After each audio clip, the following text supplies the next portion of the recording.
Have you ever heard about natural IVF? In this Fertility TV episode, I'm going to share Jennifer's fertility story with you. How we helped her fix her thyroid, the type of IVF she was able to do, and how she ended up pregnant with twins. So keep watching so you can hear right from Jennifer and learn from her journey to make yours a little bit easier. My name is Dr. Marc Sklar, also known as the fertility expert, and I've been helping couples for over 19 years get pregnant, either through my online programs wherever you are in the world or right here in San Diego at my clinics. This channel right here that you're watching is all about fertility and helping you get pregnant and supporting you on your fertility journey. I want to make information about fertility available for everyone wherever you are in the world. I believe that many of you trying to become moms have been misdiagnosed and misled, left with no answer and no hope on your journeys. This channel was created to help empower you, to help you create your fertility plan, and to help restore hope in your ability to conceive. A small thing that you can do to help me on my mission to help women from all over the world get pregnant is give this video a like and a subscribe so that more women can hear about this video and get the empowerment, support, and hope that they deserve. So now let's get started with this week's episode and hear straight from Jennifer so that we can all learn a little bit from her journey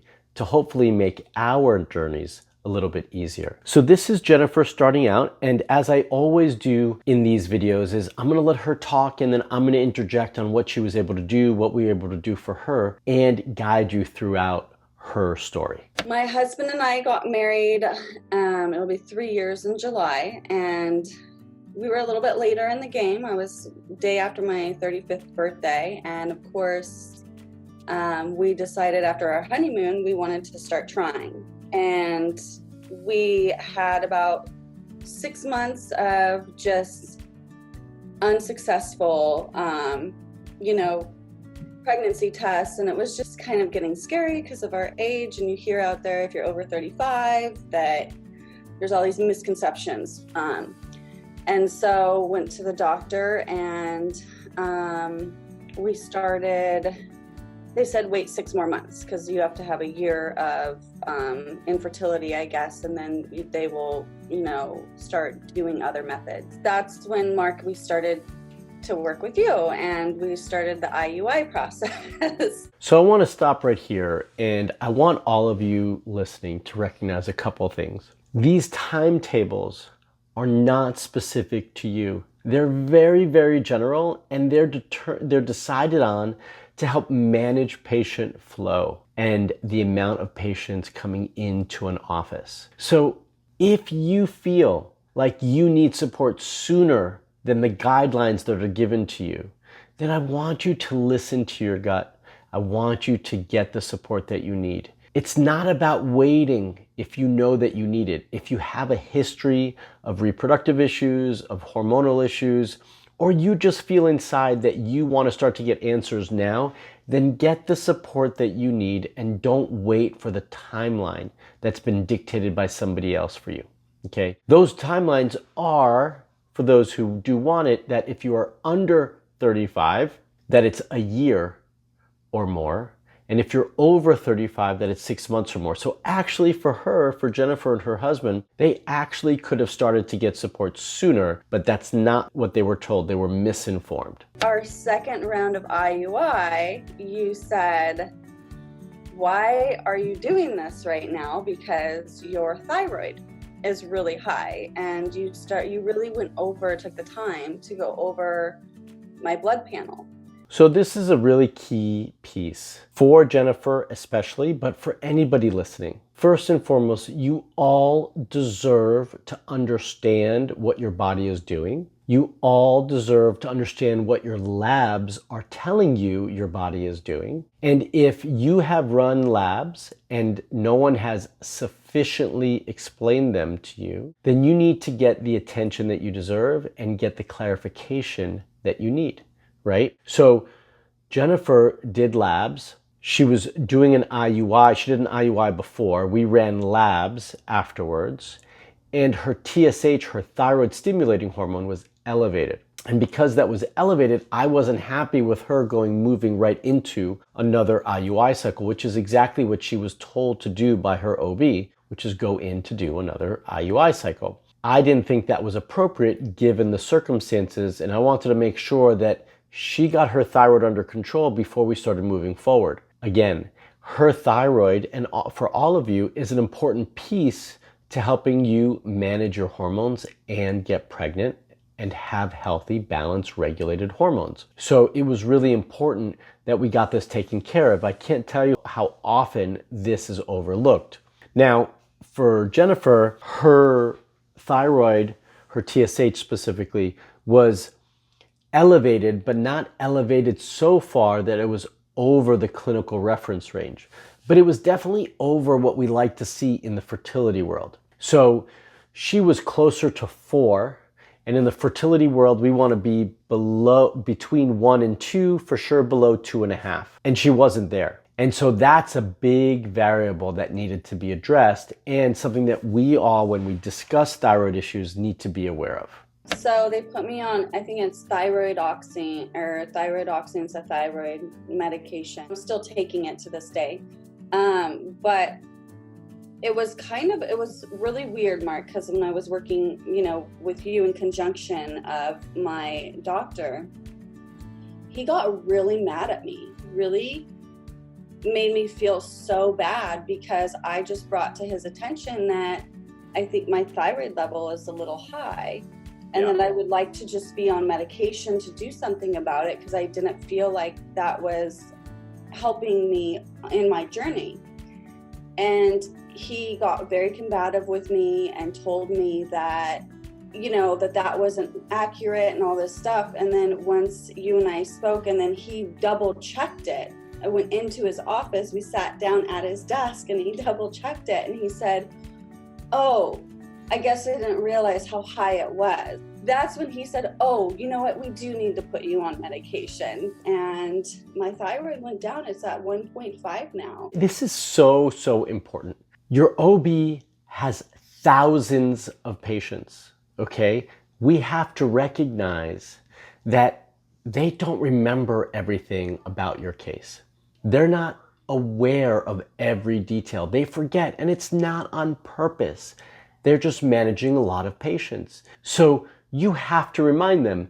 Now, sometimes when you remind them or ask or request for some things, they take it personally, their ego gets in the way, and they take offense. You shouldn't let that get in the way of what you need and deserve. And to Jennifer's credit, she didn't. She pushed the right way, and her doctor, for as much of a hard time as he gave her for questioning him about her thyroid function, he was the one that then conceded and recognized that he was inaccurate in what he said when he reevaluated the labs. And he missed it the first time and put her on medication. I can't remember what funny name she used for the medication, but that's not what it was. It's levothyroxine is what she was put on. And that made a huge difference. As she said, it lowered her levels to 1.4, which is perfect and where it needed to be. And as she also said, she's still continuing to stay on it because when she recorded this video, she was still pregnant. And you need to stay on that during the pregnancy. It's really important to help maintain a healthy pregnancy throughout. So it was really important that she continue. I actually do not know if she's still on it right now. It's been some time since we've discussed that. But she didn't take no, and that's the important piece here. It was really important for all of you to get out of this, is that doctors are not always right. It's okay to question them, okay, and get what you deserve. She did that, and that made a huge difference on her journey. Probably seeing my husband disappointed and like wanting to do something for me, and like knowing that I was upset, like just our relationship kind of like we were really close and we're really supportive, but it was probably the hardest part was seeing him wanting to do whatever he could and not being able to help me, and me just like pushing back. I just had a wall up, with everyone. I didn't want to talk about it. I just was like really stressed out. It was just like, that was probably the hardest part, was not being able to really talk about it. I was too scared because I didn't want to face like any of the reality if there was something wrong or we weren't going to be able to get pregnant, or, you know, I didn't want to put anything out in the universe that was overly positive or negative, and I didn't want to say anything because I didn't want to be a pity party for anybody or for anybody to really know. Seeing other people around me, my best friends, like everybody else getting pregnant at the time. I don't know, it's amazing to get on the thyroid medication, and I feel like you just said relax, and to have your hope of like, hey, you know, I came into your office crying a couple times, like really frustrated.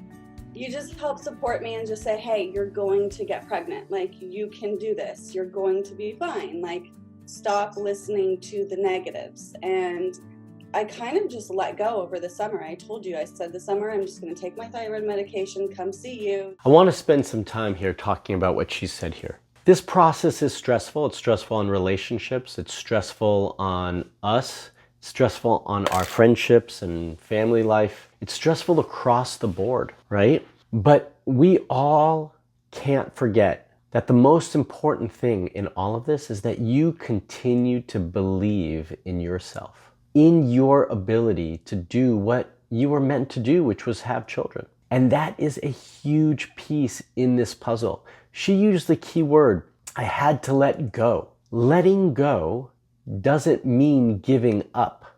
Letting go means relaxing the stranglehold you are having on trying to get pregnant. It means giving space for your body to create what it needs to do. It doesn't mean tightening it up and making it harder. It means letting go and relaxing. So for some of you, if you ever hear me say, let go a little bit, calm down a little bit, it doesn't mean that I'm asking you to relax and just give up. I'm asking you to create space to create, right? Because things are created within space. We need space to create what we want. And that letting go creates the space that you need to create the baby that you desire. And that's what Jennifer was able to do. It's not an easy task. It's not an easy request. It means not being so strict with yourself. It means not always having everything to be perfect and rigid. It means giving yourself some flexibility and space to allow things to just be. When I let go in the summer, I decided to, when I told you, Mark, I was like, yeah, you know, just to recap, I said, you know, I'm done. I'm on my thyroid medicine. I'm so stressed out. Like, and you said, you know, go on a vacation, do something, go have fun this summer. Like, just forget about all of this. And so I did. And it was just kind of, I don't know, the stars aligning.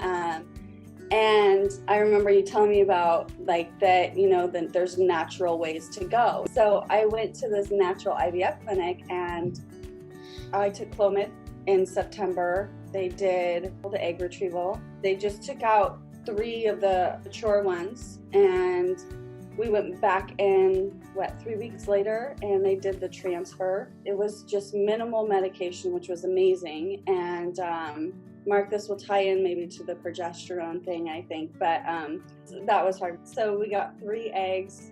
2 of them ended up being good. 1 of them didn't make it through the frozen embryo process, or the freezing. And went in a month later, and they transferred 2 of the eggs, and now we're 5.5 months pregnant with twins. So she wanted to do a little bit more. In part of her letting go was just like be a little bit active, but nothing crazy. She didn't want a lot of medication. She didn't want, she just wanted a little bit more support, a little extra support. And that's where the natural IVF cycle came in, because natural IVF is where you can either use no or very low medication to help stimulate your ovaries to get a small amount of eggs, which is what she did. She mentioned she got 3, right? And she used a little bit of Clomid and nothing more to get those eggs. And then they were able to fertilize those in the lab and grow those out. She had 2 good ones, right? After the freezing process, she said. And when they did the transfer, they transferred both embryos, and she ended up with twins. That's how she got her twins. So it was a very, very low stimulation, very low, almost none in terms of medication. She was able to get just enough eggs to do what they needed to do and have 2 embryos implant. So she is almost 6 months pregnant with twins in this video. So Jennifer and her husband were able to be proactive, to take the steps they needed to take, to push their doctors just a little bit sometimes to get the support that they needed, and to have a really comprehensive, integrative approach to get the twin babies that they deserved. And this is possible for all of us, but we all need the right guidance, the right support, the right team together, put together to get us the results that we desire. And if you've been trying a little bit longer than you would like, if you feel like you need a little bit more support on your journey to get the same results as Jennifer did and her husband did, then I want to invite you to apply for my Hope Fertility Coaching Program to give you the same support and guidance that Jennifer and her husband were able to get. You can use the link in the description below to apply to join my program. That's another Fertility TV episode for all of you, and this was a special one. Jennifer's journey really touched me. I was so excited that she and her husband were able to get pregnant, and more importantly, I think all of you hopefully learned a lot from listening to her story. But now I want to hear from all of you. I want to know, what was it that you learned from Jennifer's story? What's the one thing that impacted you the most? Comment below and let me know. And again, my videos, my mission is to help as many couples as possible achieve their dreams. And it becomes much easier when all of you like and subscribe to this video. So if you like this video, definitely give me a thumbs up. And if you haven't already subscribed, hit that bell to subscribe and get notified when I put out a new video for all of you. All right, everyone, until the next video, stay fertile.